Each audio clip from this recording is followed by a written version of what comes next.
Kami wisudawan Universitas Tulungagung akan selalu mengamalkan ilmu kami berdasarkan Pancasila dan Undang-Undang Dasar 1945.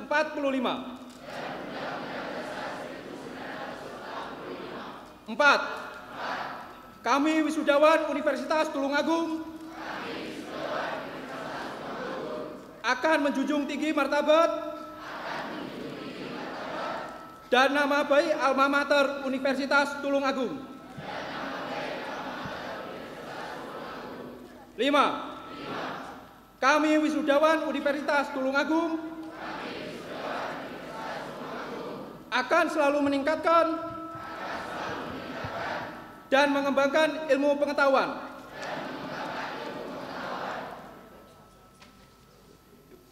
Empat, langkah ke belakang, jalan.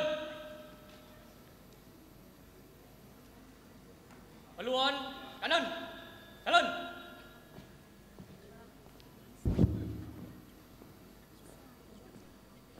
Berhenti. Jalan. Maju. Jalan.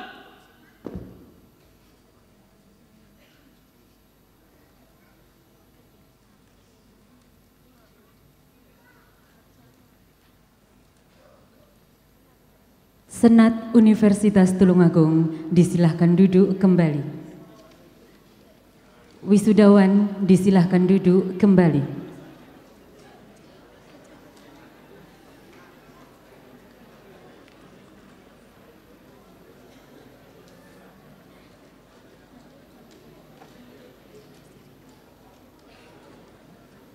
Pelantikan dan angkat sumpah lulusan program Diploma D3 Kebidanan Universitas Tulungagung. Prosesi pelantikan. Wakil Wisudawati, Saudari Zena Degita Dwi Astuti dan Santini Yulce Yurmaha mengambil tempat.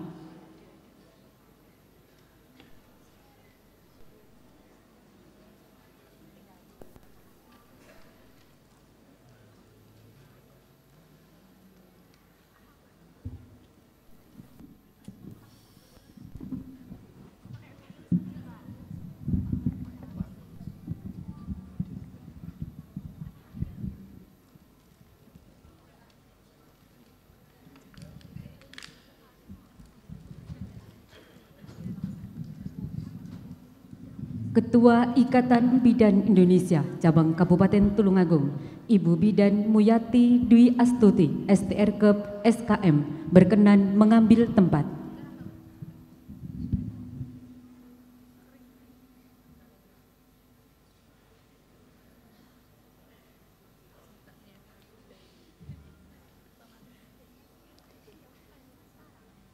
Kepada Ketua IBI Cabang Tulungagung, Ibu Bidan Muyati Dwi Astuti, STRKEP SKM, berkenan melantik. Wisudawati Kebidanan dipersilahkan berdiri. Naskah pelantikan. Pada hari ini, Sabtu tanggal 15 Oktober 2022, dengan mengambil tempat di Grand Victoria Hotel Tulungagung. Dengan ini saya, sebagai Ketua PCIB Kabupaten Tulungagung di Grand Victoria Hotel Tulungagung, resmi saudara-saudara sebagai ahli madya kebidanan yang dinyatakan lulus melalui pendidikan di Prodi D3 Kebidanan Universitas Tulungagung tahun akademik 2021-2022. Harapan kami, saudara-saudara dapat mengabdikan diri secara profesional sebagaimana sumpah atau janji yang akan saudara-saudara ucapkan. Semoga Allah SWT, Tuhan yang Maha Esa, selalu melimpahkan rahmat dan karunia-Nya kepada kita semua. Amin.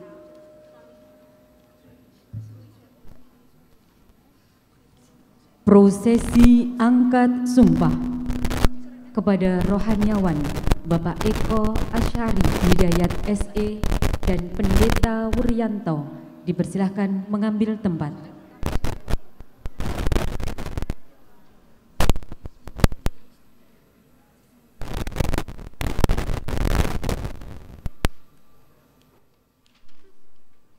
Pembacaan naskah sumpah dilanjutkan penandatanganan naskah sumpah janji oleh Ketua IBI Cabang Kabupaten Tulungagung, rohaniawan serta wisudawati. Pengambilan sumpah dan janji bidan. Sebelum acara pengambilan sumpah atau janji dilaksanakan, saya ingin bertanya kepada saudara-saudara, apakah saudara-saudara bersedia mengucapkan sumpah atau janji sesuai dengan agama atau kepercayaan saudara?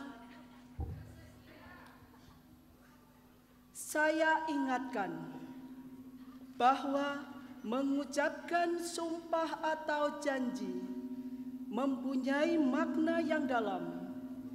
Selain disaksikan oleh yang hadir di tempat ini, yang tak kalah pentingnya adalah disaksikan oleh Tuhan yang Maha Esa, yang kelak saudara-saudara akan diminta pertanggungjawabannya.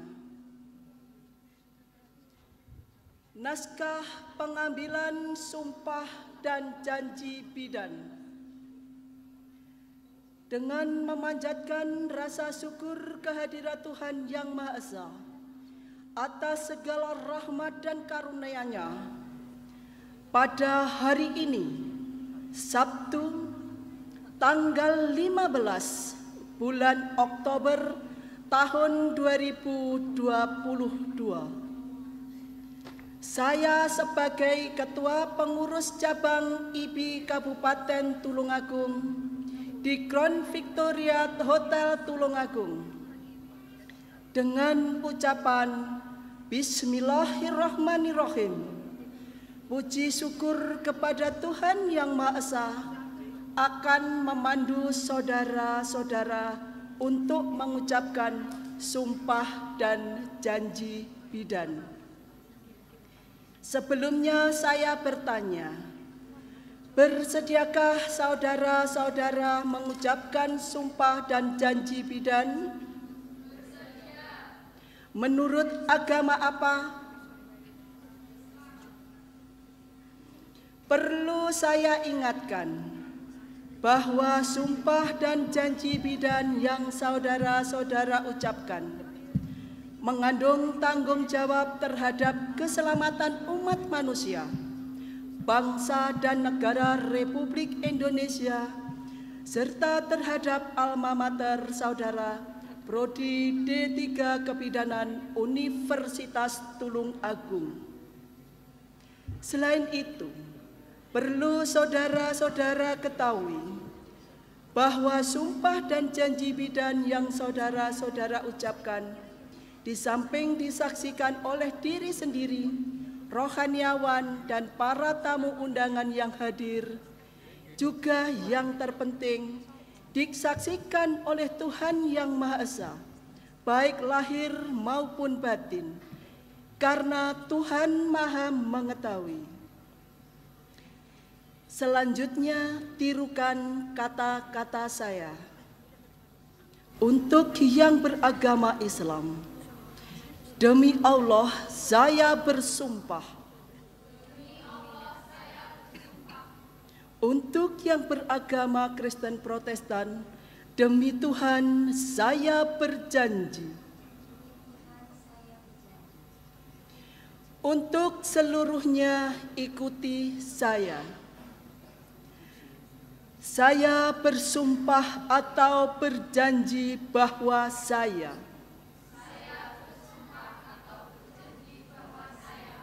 satu, akan mengabdikan ilmu saya dengan jujur dan adil sejalan dengan profesi bidan. 2. Akan mengabdikan diri saya dalam pelayanan kebidanan dan kesehatan tanpa membedakan agama, pangkat, suku, dan bangsa. 3. Akan menghormati kehidupan manusia sejak pembuahan. 4. Akan membela hak dan menghargai tradisi budaya dan spiritual pasien yang saya layani. 5. Tidak akan menceritakan kepada siapapun dan menjaga segala rahasia yang berhubungan dengan tugas saya, kecuali jika diminta pengadilan untuk keperluan kesaksian. 6. Akan menghormati, membina kerjasama, keutuhan dan kesetiakawanan dengan teman sejawat. 7. Akan menjaga martabat dan menghormati keluhuran profesi dengan terus-menerus mengembangkan diri untuk mengikuti kemajuan ilmu pengetahuan dan teknologi. Sumpah dan janji ini saya ikrarkan dengan sungguh-sungguh, dengan mempertaruhkan kehormatan profesi saya sebagai bidan,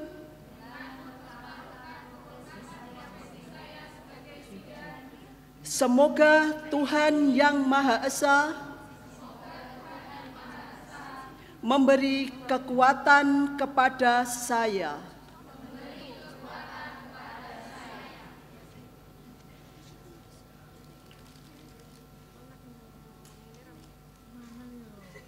Penanda tanganan naskah sumpah janji oleh Ketua IBI Cabang Tulungagung, Rohaniawan, serta Wisudawati.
prosesi pelantikan dan angkat sumpah selesai, kepada Ketua IBI, Rohaniawan, dan Wisudawati dipersilahkan kembali ke tempat.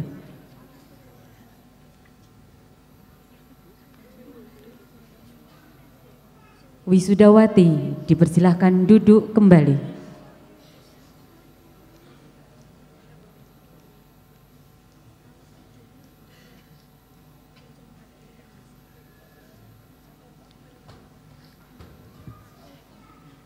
Bapak dan Ibu hadirin tamu undangan yang kami hormati, merupakan rangkaian acara selanjutnya yakni orasi ilmiah dengan tema birokrasi digital pada era industri.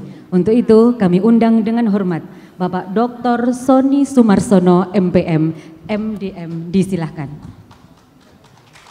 Untuk diketahui bahwa beliau adalah Bapak Dr. Sony Sumarsono MDM merupakan anggota tim independen reformasi birokrasi nasional tahun 2020 sampai sekarang dan merupakan staf pengajar Institut Pemerintahan Dalam Negeri IPDN tahun 2018 sampai sekarang, Ketua Sekolah Tinggi Ilmu Pemerintahan Abdi Negara Stipan Jakarta tahun 2020 sampai sekarang, merupakan Dirjen Otonom Daerah Kemendagri tahun 2015 sampai dengan 2019, PJ Gubernur Sulawesi Selatan tahun 2018, PLT Gubernur DKI Jakarta tahun 2016 tahun 2017, PJ Gubernur Sulawesi Utara tahun 2015 tahun 2016, dan pernah dianugerahi negara Bintang Jasa Mahaputra Republik Indonesia pada tahun 2018. Dan Bapak Dr. Sony Sumarsono MDM ini merupakan asli kelahiran Tulungagung pada 22 Februari 1959 dan sudah menyelesaikan pendidikan sarjana S1 pada tahun 1984, sarjana administrasi negara Visipol Universitas Gajah Mada, sarjana S2 diselesaikan pada tahun 1989, Master in Development Management di ASEAN Institute of Manager AIM Manila, Filipina, dan sudah menyelesaikan program doktoral S3 pada tahun 2005, Doktor Manajemen Pendidikan Universitas Negeri Jakarta. Berikan aplaus yang meriah untuk Bapak Dr. Sony Sumarsono MDM.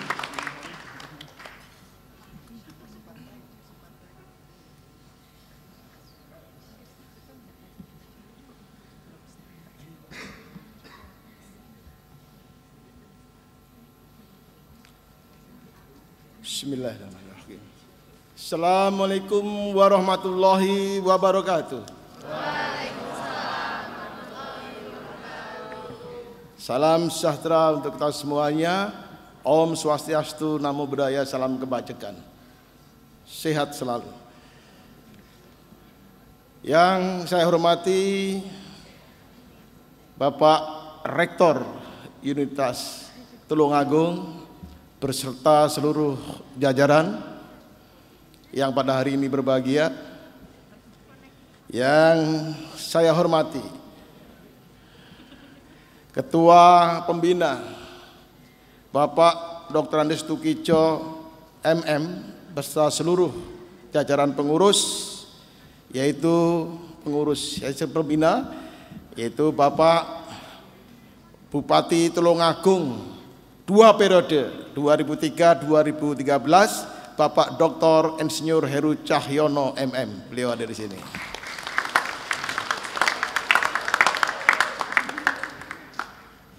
Kemudian Bapak Dr. Andes Marioto Birowo MM, Bupati Tulungagung, yang kemudian diwakili oleh Bapak Kepala Dinas hadir pendidikan, Bapak Insinyur Fauzi, kemudian Bapak Dr. Prastyowati, Ibu ya, SHMH, kemudian Ibu Titik, mohon maaf, dan saya sendiri sebagai anggota tim pembina. Tak lupa kepada Ketua Badan Pengurus Harian Yayasan, Pengurus Harian Universitas Negeri Tulungagung, UNITA, yaitu Bapak Dr. Alvin Halim MM, beserta para sekretaris Dr. Andes Edi Suyanto dan Dr. Andes Priyo Wibowo.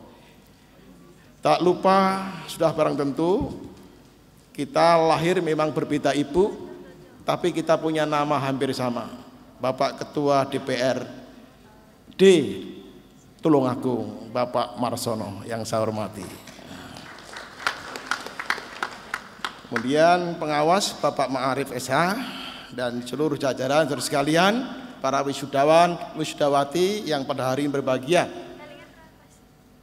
Termasuk yang lebih berbahagia pada hari ini menikmati hasil karyanya adalah para orang tua wisudawan, wisudawati pada hari ini. Saya ucapkan selamat untuk wisudawan, wisudawati dan sekaligus orang tua yang telah dengan jerih payah membiayai anaknya mengantarkan hingga mendapatkan gelar kesarjanaan. Bapak sekalian yang saya hormati, mungkin tidak terlalu lama, tadi sudah dikenalkan, saya ini asli Ngunut Tulungagung. Ya. Ngunut Tulungagung, Jalan Demuk nomor 15. Lulusan SMP-nya Negeri Ngunut.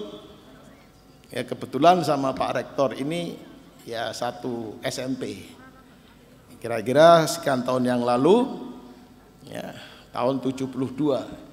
Kemudian sekolah di SMA Jogja, terus di Jogja terus, kemudian meniti karir di Jakarta. Ya, saya kira itu tadi sudah disampaikan. Ya, namanya orang desa, ya harus berjuang di ibu kota. Modal kita hanya niat yang sungguh, ya, dengan penuh kompetensi dan rivalitas di sana. Toh akhirnya walaupun sebagai orang desa di Ngunut ini bertumbuh di Jakarta, toh akhirnya berhasil juga.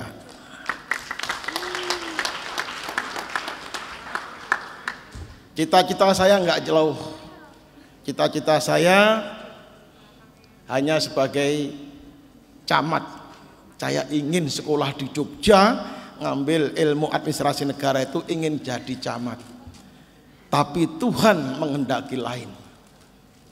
Kemudian diberikan lebih dan itu saya syukuri. Sehingga menjabat sebagai gubernur 3 kali. Gubernur Provinsi Sulawesi Utara, kemudian dipercaya Pak Presiden menjadi gubernur DKI Jakarta, dan terakhir gubernur di Sulawesi Selatan. Ingin jadi camat, diberi gubernur, saya terima. Ini anugerah Allah SWT. Terakhir, ketika menjabat sebagai Direktur Jenderal Otonomi Daerah, dan kemudian saya selesai ingin mengabdikan diri dalam dunia pendidikan. Sebagai Ketua Sekolah Tinggi Ilmu Pemerintahan, Abdi Negara, merangkap sebagai staf pengajar di Ilmu Pemerintahan Dalam Negeri IPDN Jakarta. Dan semangat saya hanya satu sekarang, ilmu amalah, amal ilmiah. Apa yang saya peroleh, saya harus amalkan. Amalnya bersifat ilmiah. Karena itulah pada pagi hari ini saya diberikan mandat, ya, bahasa lain perintah dari sejawat saya, Bapak Rektor, ya, Unita Dr. Muharsono MSI, untuk memberikan orasi ilmiah di depan forum ini. Saya singkat, saya tahu menghargai waktu. Karena itu izinkan barang 20-30 menit untuk memberikan sesuatu yang relatif mungkin baru. Dalam pidato ilmiah ini, Bapak sekalian, mudah-mudahan memberikan inspirasi terutama bagi para dosen Unita. Bapak sekalian yang saya hormati, yang pertama kita ingin bicara mengenai judulnya. Judulnya adalah Birokrasi Digital pada era industri 4.0.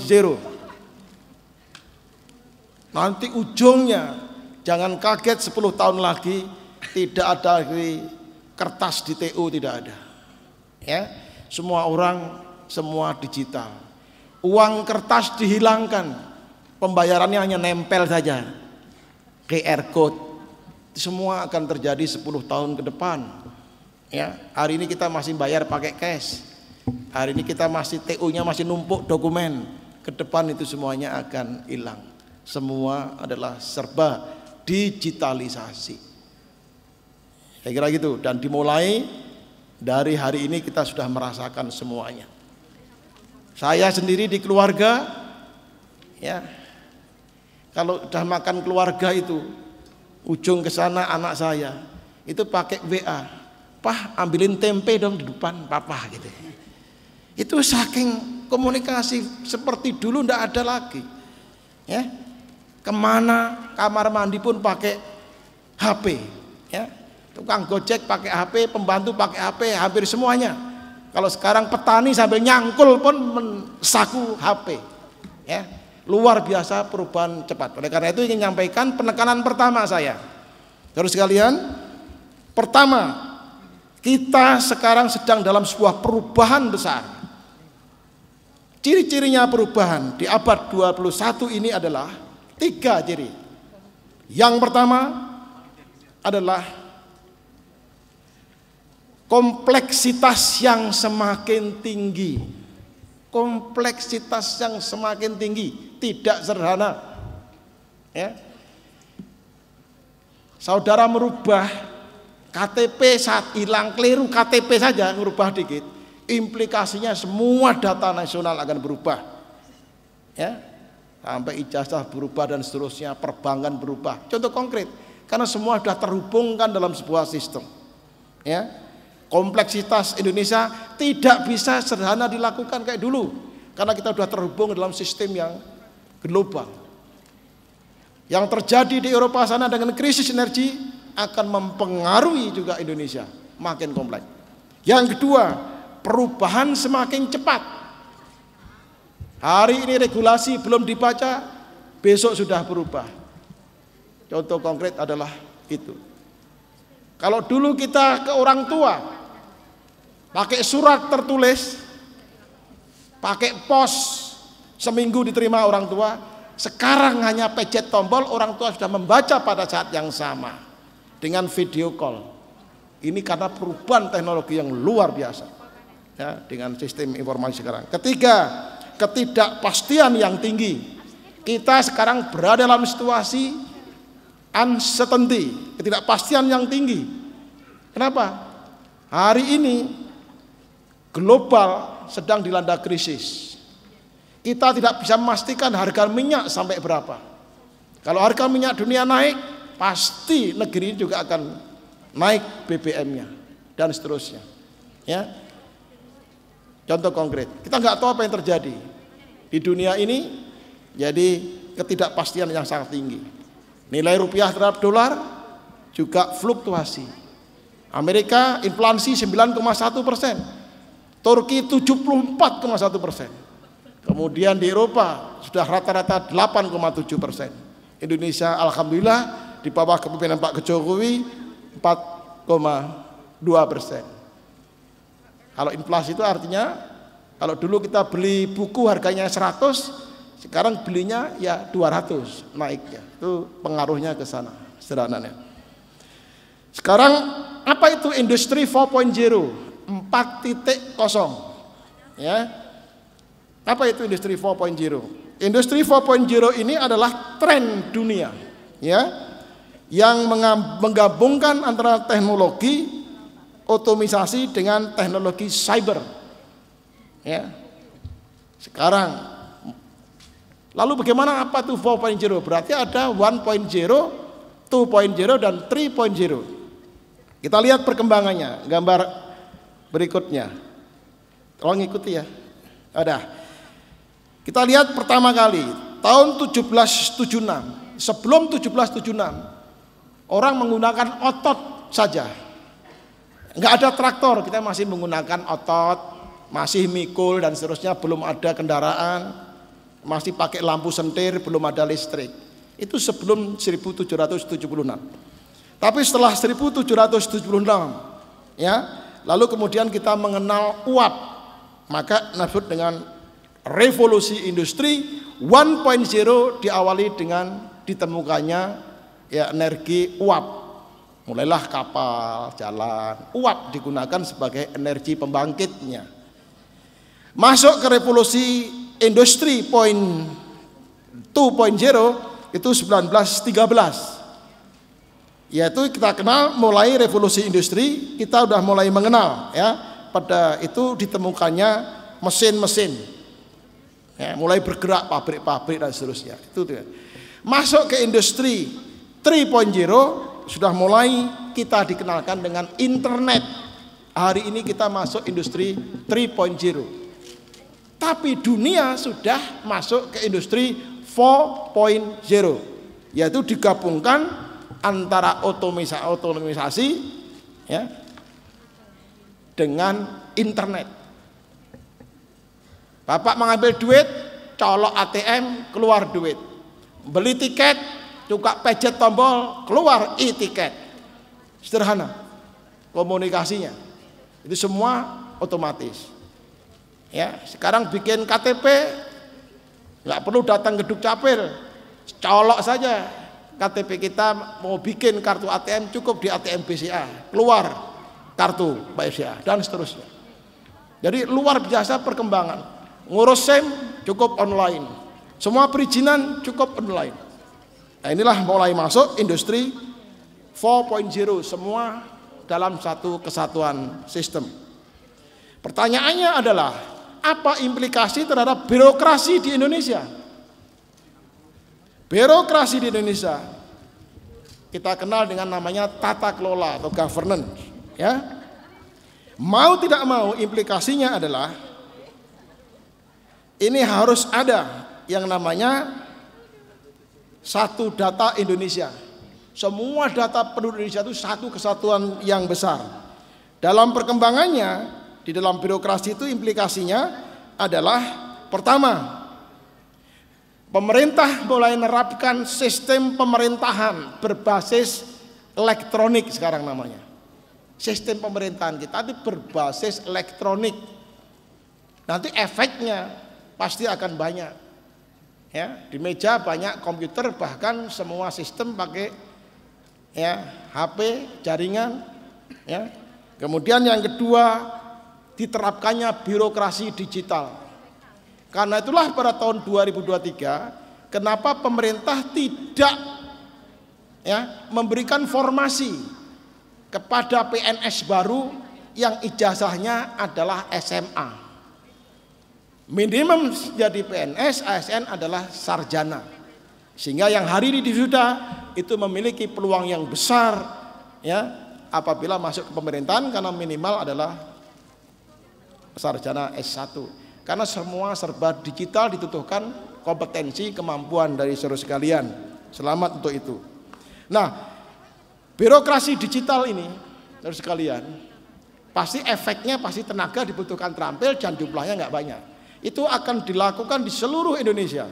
Yang jumlahnya next ya. Coba ini lambat. Dibutuhkan next adalah provinsi kita 34. Kabupaten ini sekarang bergerak naik dari 234 menjadi 415. Kemudian jumlah kota naik dari 59 ke 93 10 tahun terakhir. Bahkan jumlah desa naik 59.000 ke 74.000. Kenaikan jumlah provinsi ini ya, insya Allah ke depan akan ditambah dengan beberapa provinsi baru yang akan muncul di Indonesia. Pertama, tidak hanya 34, Papua sudah bertambah 3 provinsi baru di Papua, 1 provinsi kemudian di Papua Barat. Muncul beberapa provinsi lain. Di Jawa Barat proses provinsi Bogorraya, provinsi Cirebon, provinsi Banyumas. Tulungagung mana? Di Jawa Timur. Jawa Timur insya Allah sedang diusahakan adanya provinsi baru namanya Jawa Timur Selatan. Proses. Ibu kotanya di mana? Di insya Allah Tulungagung.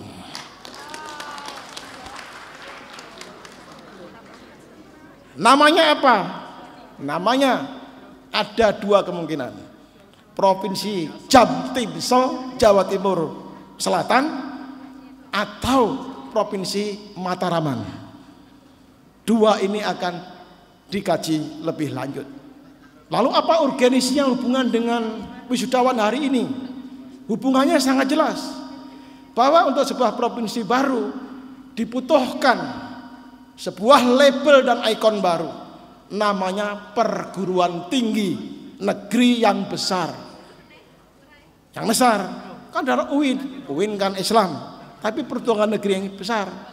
Tulungagung belum memiliki perguruan tinggi negeri. Satu-satunya alternatif adalah merubah status UNITA menjadi Universitas Negeri Tulungagung. Nah, itulah sejarah baru yang sekarang sedang kita proses. Dan alhamdulillah semua itu berkat dukungan yang luar biasa dari Bupati Tulungagung, ya, dan sebelahnya Ketua DPRD Tulungagung. Hari ini sudah ketok di meja bulat informal. Kami dukung 100% Pak. Itu kata Ketua Dewan. Ya. Kata Bupati diwakili ini.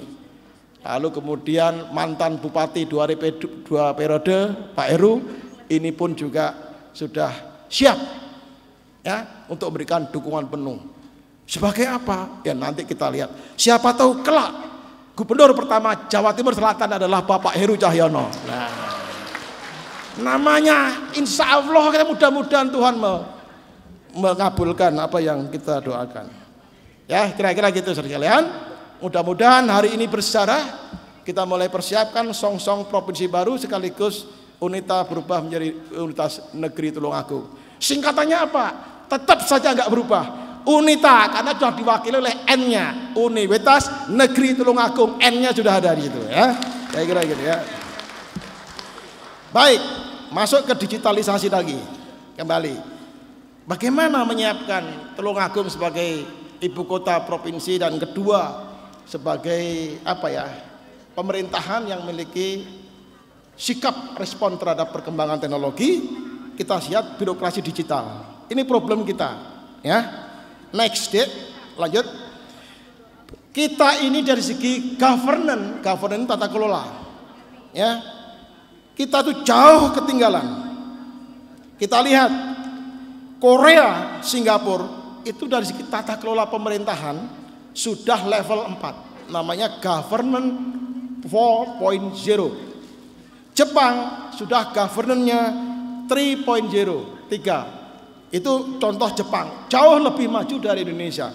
Kemudian Malaysia jauh lebih maju dari kita sedikit, yaitu governance 2.0, 2. Indonesia ini governance-nya, tata kelolanya 1.0. Jadi benar-benar sudah kadaluarsa sistem pemerintahan dan birokrasi kita ini. Masih tradisional. Ngurusi izin masih ada pungli. Pemerintah daerah masih suka mempersulit urusan rakyat. Ini biasanya terjadi di negara-negara berkembang di governance 0.0. Sekarang itu kita harus mencontoh yang sudah governance-nya 4.0. Jadi kita harus lompatan. Kalau tidak melompat dari 1.0 langsung ke 4.0, kita akan jauh ketinggalan. Oleh karena itulah maka saudara sekalian, itu harus ada roadmap reformasi birokrasi nasional. Pertanyaan berikutnya, apa implikasi birokrasi digital itu terhadap pelayanan publik? Mari kita lihat next transparan. Itu adalah pertama, perampingan organisasi dan jabatan struktural. Eselon struktural yang ada hanya eselon 1 dan 2. Eselon 3, 4, 5 hapuskan. Loh, kok dihapuskan? Iya, ya, dihapuskan. Organisasi tidak lagi atas ke bawah. Mulai eselon 3 itu adalah agile system, fleksibel dalam bentuk semacam teamwork. Namanya jabatan fungsional. Itulah sistem arah ke depan kebijakannya. Sistem kerjanya ini pun akan juga mengalami perubahan, yaitu digitalisasi pelayanan publik. Tidak ada lagi ke depan pelayanan publik yang antri, tidak ada lagi. Semua serba online. Ya, tidak ada lagi antrian. Proses bisnis pemerintah otomatis berubah. Sehingga kita jarang ketemu antara yang dilayani dan yang melayani.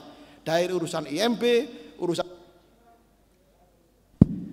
ini kok sudah mati ya. Oke, itu prosesnya ya. Ini proses ke depan. Pertanyaannya, seberapa jauh lulusan Unitas ya, Tulungagung ini sudah menyiapkan untuk masuk ke industri 4.0 di dalam ya rasa, rasio dan tindakan atau kultural daripada perguruan tinggi. Artinya budaya organisasi Unita ini apakah memang sudah mengarah ke arah mentalitas ya industri 4.0 ini menjadi pertanyaan. Ke depan mudah-mudahan ini menjadi inspirasi untuk saudara sekalian. Lalu mindsetnya yang pertama, apa itu mindset agile squad atau pasukan-pasukan yang fungsional tadi, tidak lagi struktural. Pertama adalah ya proses dilakukan dengan menciptakan hasil, bukan lagi menghambat. Semua proses birokrasi itu harus orientasinya hasil, bukan sebagai penghambat. Selama ini terjadi hambatan, birokrasi dianggap penghambat. Cara kerja dalam unit yang mandiri dan less hierarki, tidak ada lagi hierarki dari atas ke bawah yang panjang. Cukup 2 step langsung fungsional. Responsif, dijamin ke depan pemerintah lebih responsif. Menggunakan MIA, kalau ada manajemen by objektif, MOB ada manajemen by information and action. Ada info, ada action. Ada info, ada action. Itu kira-kira ke depan responsifnya seperti itu. Lalu adaptif, kemudian changeable, gampang mudah dirubah, nggak sulit. Hasil kerja yang accountable, kemudian squad, ya. Yang terakhir adalah share objektif. Jadi bersama-sama masyarakat didefinisikan apa tujuan pembangunan dan seterusnya itu. Jadi keterlibatan pemerintah sangat bagus. Membangun birokrasi digital, saudara sekalian, memang harus melompat dan itu menjadi sangat dibutuhkan.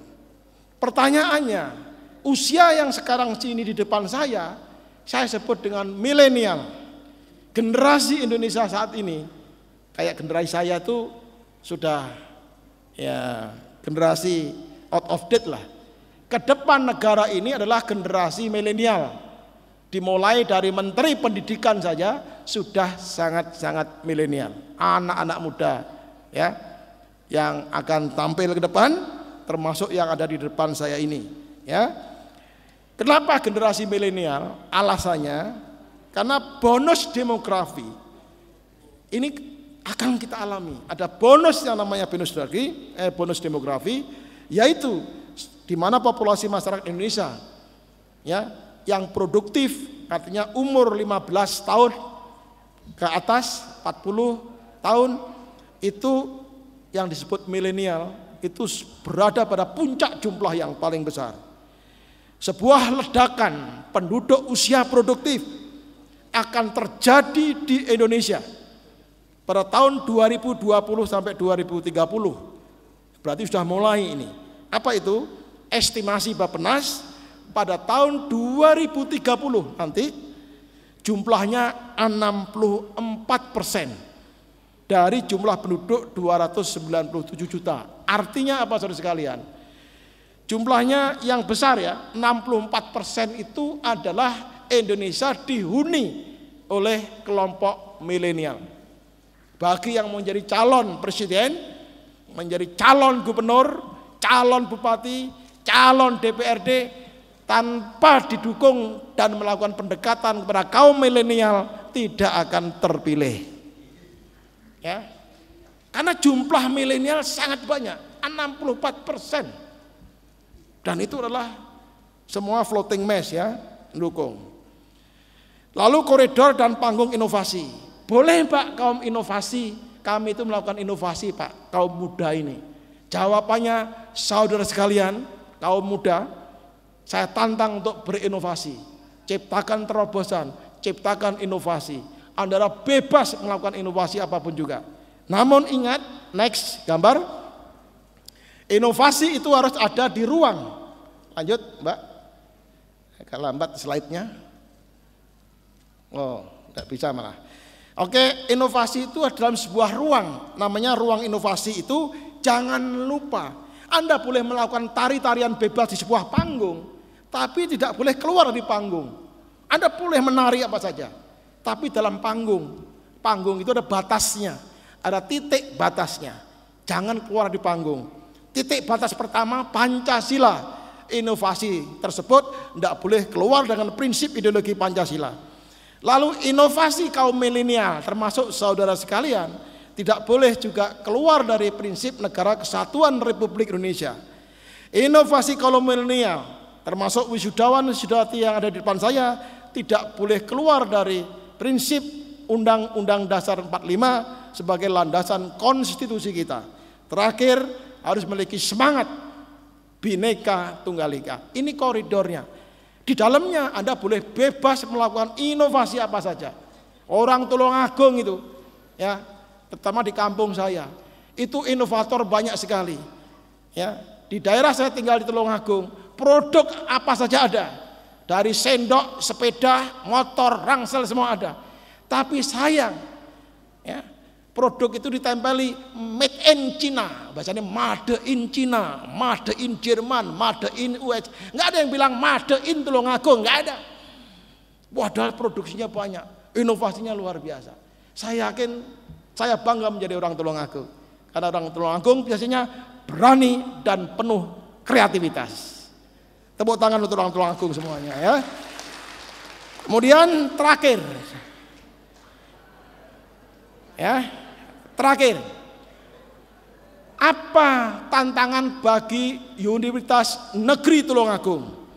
Ya, pertama, saran saya, memperkuat visi institusi dengan berorientasi strategi baru ke arah adopsi, ya, mengambil tidak apa-apa model luar pun tidak masalah, tapi harus diadaptasi.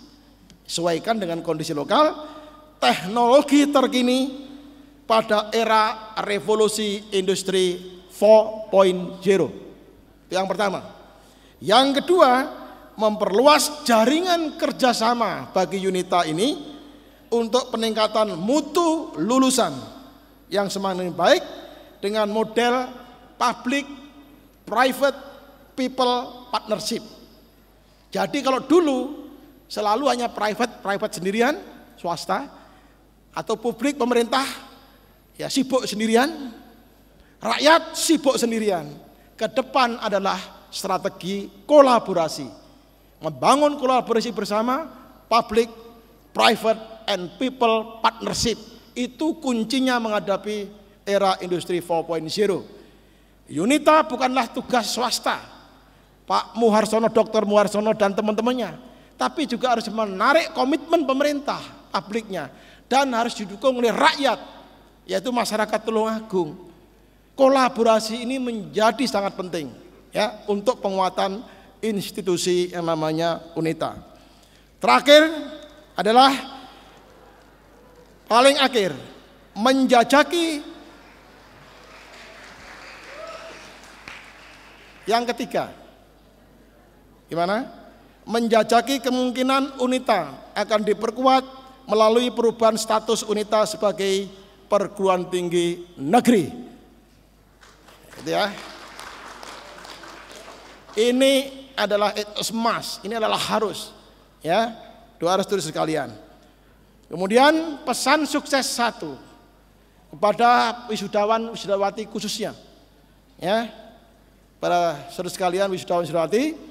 Pertama, perusahaan atau lembaga apapun, ya, yang berhasil pada dekade mendatang, lanjut mas, gitu, adalah yang menggunakan sarana digital untuk menemukan kembali cara kerja mereka. Dari Bill Gates. Jadi jelas itu, perusahaan, institusi perguruan tinggi harus menggunakan sarana digital. Pesan sukses kedua, pikiran bukanlah, ya, sebuah wadah untuk diisi. Salah kalau mengisi otak itu dengan sesuatu, melainkan api yang harus dinyalakan. Karena sudah ada dalam pikiran kita itu api tapi belum nyala, ya, masih berupa sedikit menjelang bara. Tapi nyalakan api di dalam pikiran-pikiran saudara sekalian, ya. Jadi bukan diisi tapi dinyalakan api semangatnya. Terakhir, pesan Bung Karno. Ini pesan terakhir dari 3 pesan. Oke. Pesan terakhir dari 3 pesan. Mohon sedikit sabar, mudah-mudahan ada manfaatnya.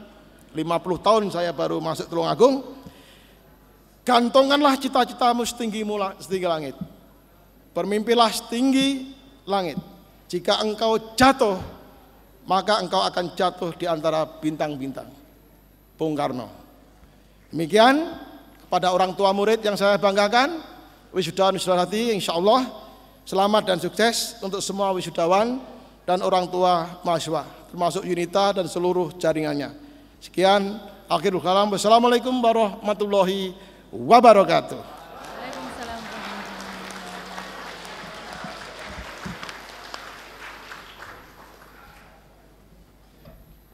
Terima kasih kami haturkan kepada Bapak Dr. Sony Sumarsono MDM atas orasi ilmiah yang telah diberikan, mudah-mudahan membawa manfaat untuk kita bersama.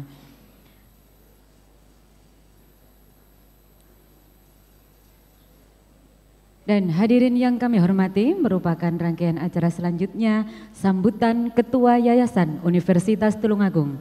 Kepada yang kami hormati Bapak Dr. Andes Haji Alvin Halim MM, disilahkan.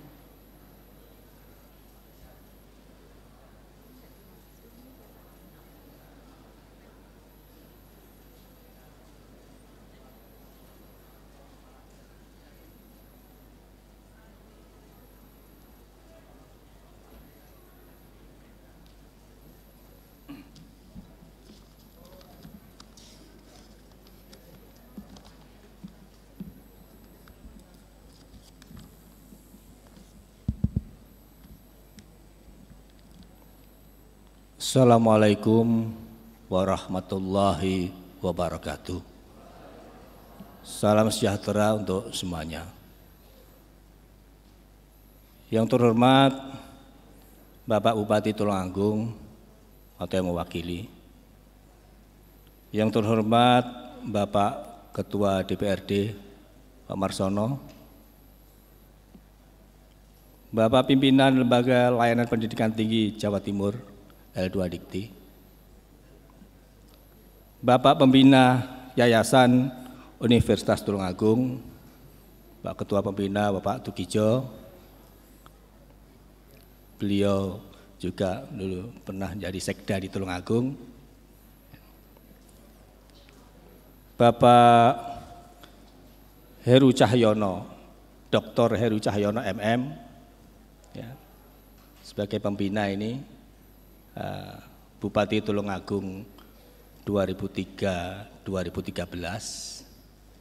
berlanjut ke Sekda Provinsi Jawa Timur. Bapak Dr. Sony Sumarsono, banyak sekali pengalaman dan jabatannya, sebagai 3 kali pejabat sebagai Gubernur Sulawesi Utara, Sulawesi Selatan, Gubernur DKI Jakarta, dan Dirjen Otonomi Daerah. Luar biasa dan asli Tulungagung.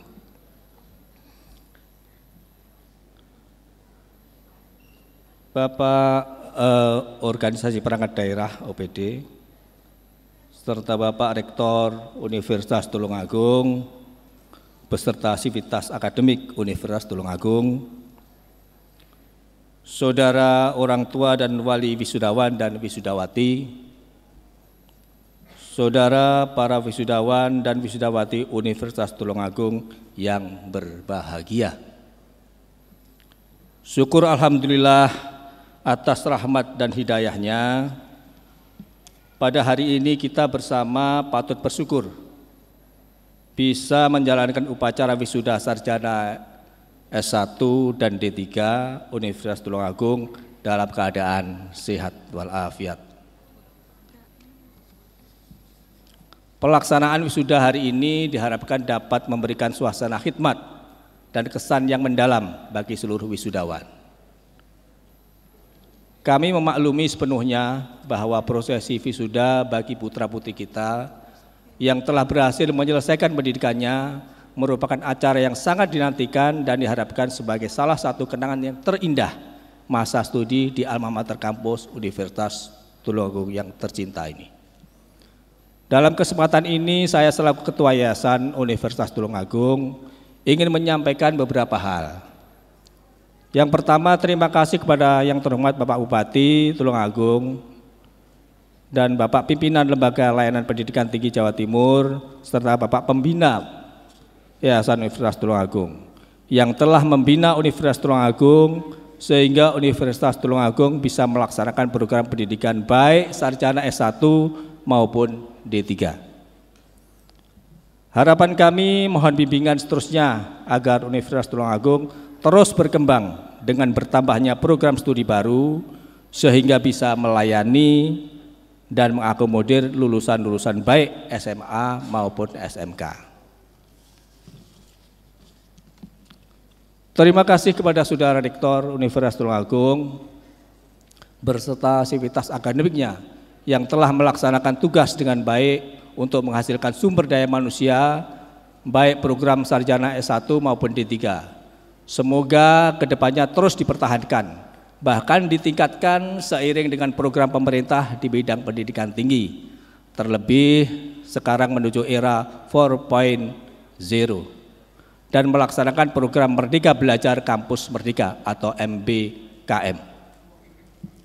Kepada Bapak Ibu dan keluarga wisudawan dan wisudawati, kami sampaikan selamat dan terima kasih atas kerjasamanya selama putra dan putrinya belajar di Universitas Tulungagung sehingga berhasil menjadi sarjana atau diploma. Kepada para wisudawan dan wisudawati, kami ucapkan selamat dan juga terima kasih berkat ketekunan saudara di dalam mengikuti proses belajar di Universitas Tulungagung. Saudara telah berhasil mendapatkan gelar sarjana atau diploma. Tugas saudara belum selesai karena saudara diharapkan pengabdiannya di tengah-tengah masyarakat dengan mengamalkan ilmu yang sudah diperoleh untuk meningkatkan kesejahteraan masyarakat. Bapak, Ibu, dan saudara-saudara sekalian, dalam kesempatan ini kami sampaikan bahwa Universitas Tulungagung sudah berdiri sejak tahun 1984 dan telah meluluskan 5.196 sarjana serta 798 diploma yang mempunyai kompetensi yang baik serta telah mengabdi di semua bidang. Untuk itu, mengingat kebutuhan masyarakat di wilayah Tulungagung dan sekitarnya, maka UNITA sedang memproses perubahan status dari perguruan tinggi swasta. Kami usulkan menjadi perguruan tinggi negeri.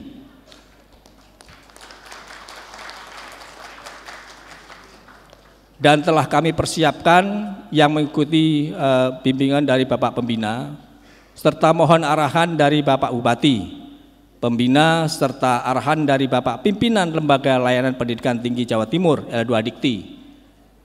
Kami terus menjalin hubungan dengan L2 Dikti agar proses nanti alih status ini berjalan dengan lancar. Semoga harapan kami dan doa restu dari para hadirin semuanya serta masyarakat Tulungagung pada umumnya, usulan perubahan dari perguruan tinggi swasta menjadi perguruan tinggi negeri PTN dapat terkabul. Amin, amin, ya robbal alamin. Demikian yang perlu kami sampaikan. Sekali lagi selamat dan salam sehat untuk kita semuanya. Wabillahi taufiq wal hidayah wal ridho wal inayah. Wassalamualaikum warahmatullahi wabarakatuh.